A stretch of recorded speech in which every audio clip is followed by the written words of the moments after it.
Hello, today I have a special film to present to you titled Soldier Boy, the Youngest Warrior of World War II.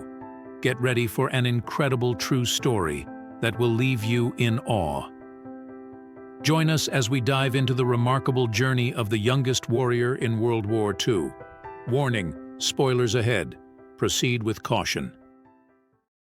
The movie begins in Russia, where a family of three sit by the river, enjoying their time.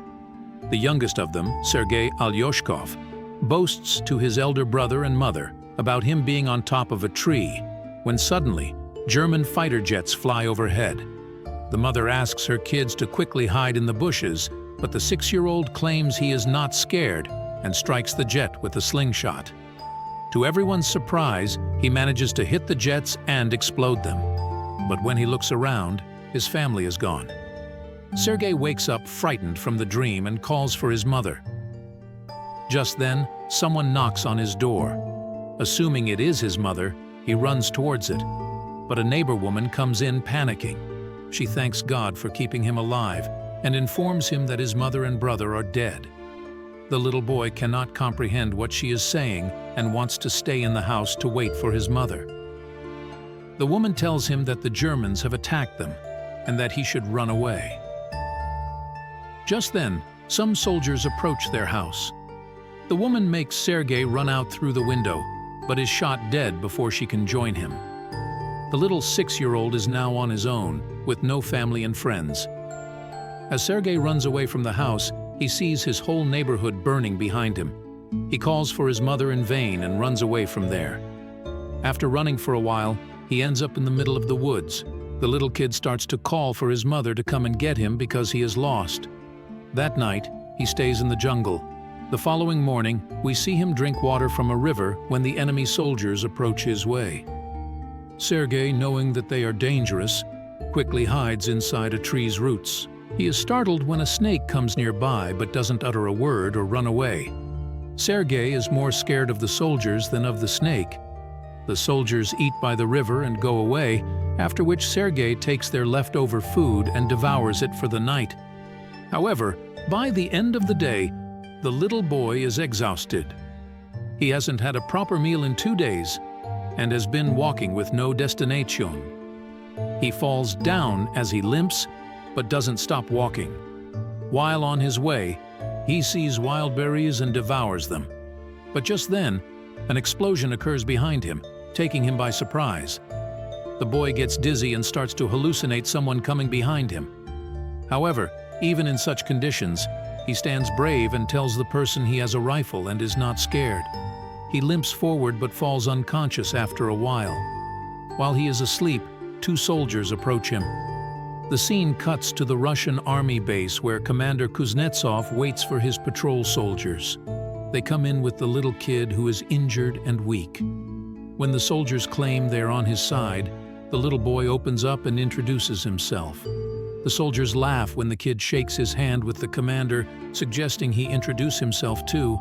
The soldiers feel affectionate with the little kid and circle him around.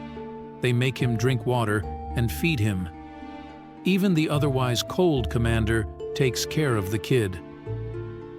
A nurse named Katya dresses Sergei's wounds and is charmed by his personality too. The kid asks her to draw a tank on his wounds because he wants to be a soldier when he grows up. Even the injured soldiers talk to the kid and feel lighter. Sergei is fascinated with the commander's gun and his badge. The commander too answers all the little boy's questions and lets him play with his honorary pistol after taking the bullets out. Sergei shows him the tank drawn on his stomach and boasts about being a soldier himself. The boy is healing very quickly. The nurse Katya asks the commander to let the boy stay with the battalion, but he disagrees, claiming that it won't be safe. He wants to send Sergei to an orphanage. The soldiers spend all their free time with Sergei. He is visited by many throughout the day. They bring him food sent by their families from afar, and even let him play with their binoculars. One day, a soldier goes to the commander to ask him to let the boy stay with the battalion. The soldiers have grown a close connection with the kid and think of him as their own. His presence takes the weight of war off their chest. However, The commander is adamant about sending the boy to the orphanage for his own safety. The following day, the enemies attack, and many soldiers are hurt. A vehicle comes to fetch Sergei to take him to the orphanage. The commander breaks the news to the kid and gives him a wooden honorary pistol as a gift. The boy in turn hugs him, claiming that he is scared for the commander's safety. The commander melts in his embrace and changes his mind. He asks Sergei to stay with the soldiers as his son. That night, the soldiers look for little soldier clothes for the little boy. They are over the moon to have Sergei stay with them. The commander wakes Sergei up and gives him the clothes. He wears them and runs around, looking like a real soldier. The others start calling him their little soldier boy. As the kid runs around, the Germans launch an air attack on the battalion. The soldiers quickly take Sergei to a safe place and fight the others. The number of injured soldiers grows rapidly. Sergei wants to make himself useful, so he brings water to thirsty soldiers. One of them asks him to read a letter sent by his family because he has a bandage over his eyes. The little boy wants to help, but doesn't know how to read. He takes the letter and starts making up the things written on it, claiming that the soldier's cow is safe back home. When the soldier says he doesn't have a cow, the others tell him to go along with the story and laugh. He reads everyone else's letters in the same fashion and cheers them up. In the following scene, we see Katya and the commander talking. The two seem to be attracted to each other, but do not confess their feelings. Later, Sergei tells the commander that he is of the orderly position in the battalion and starts introducing himself as one.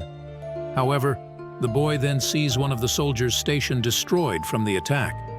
The commander teaches him to take his hat off to pay respect to the dead soldier. The next day, he insists the commander give him a mission and is given a task to distribute the letters among the soldiers. He completes his task efficiently and even makes the soldiers dance for him. The following day, Sergei goes a little far from the base with his binoculars. As he is playing with it, he sees someone's leg moving from inside a haystack. He rushes back to the battalion and tells the soldiers about his findings. The soldiers are skeptical, but go with the boy anyway.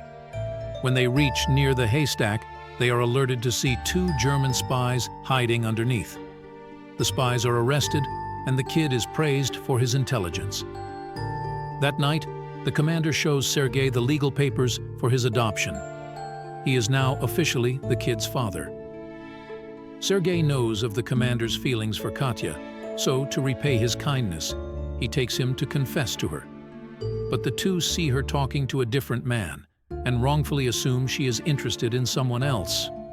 The base is attacked by the Germans again. This time, Sergei helps the soldiers with all his might by supplying ammunition to the soldiers in the front line, but the soldiers there command him to go back to the shed because it is too dangerous outside. When he comes to the shed, he sees the commander and others panicking because the phone's connection with the colonel is lost. A soldier is sent to fix the broken wires. Sergei follows the soldier and sees he has been fatally wounded. He asks the dying soldier how he can fix the wires and does it himself. The connection comes back and more troops are called. The 6-year-old saves everyone's life. Later, we see the commander and Katya talking by the river. The commander finally confesses his love for her and asks her to be Sergei's mother. Katya is over the moon, but before she can say anything, a soldier approaches them and gives the commander a letter, saying they have been dispatched from the base. The following day, all the soldiers leave for their new base along with Sergei. However, on their way, they come across a minefield that blows off some of their vehicles. The commander is hurt, while the group's orderly, who Sergei was close with, dies in the explosion. He cries and hugs the commander. They carry the injured ones with them and continue their journey to their new base. When they finally reach the other base, they meet the commander's leader, the general. He too is impressed by the kid's ambition and congratulates the commander for having such a smart kid. The following day, their division is awarded a guard's banner, and so is the boy. He promises to save his country when the general gives him his badge. One night, their base is attacked brutally. and the commander is trapped under the ruins. Sergei cries for his father and tries to save him. He calls the other soldiers, who finally bring the commander out. The next day, Sergei approaches an injured commander. His hands were hurt while trying to save the commander. The kid is now an inseparable part of the team. He doesn't have a family beside them and moves wherever they go in the war. The movie ends as the regiment is seen moving to another base. A voice in the background narrates that he even took part in the Stalingrad battle and reached Poland with the soldiers. He is currently known as the world's youngest soldier ever, and the legendary story of his bravery is now spread for the whole world to hear.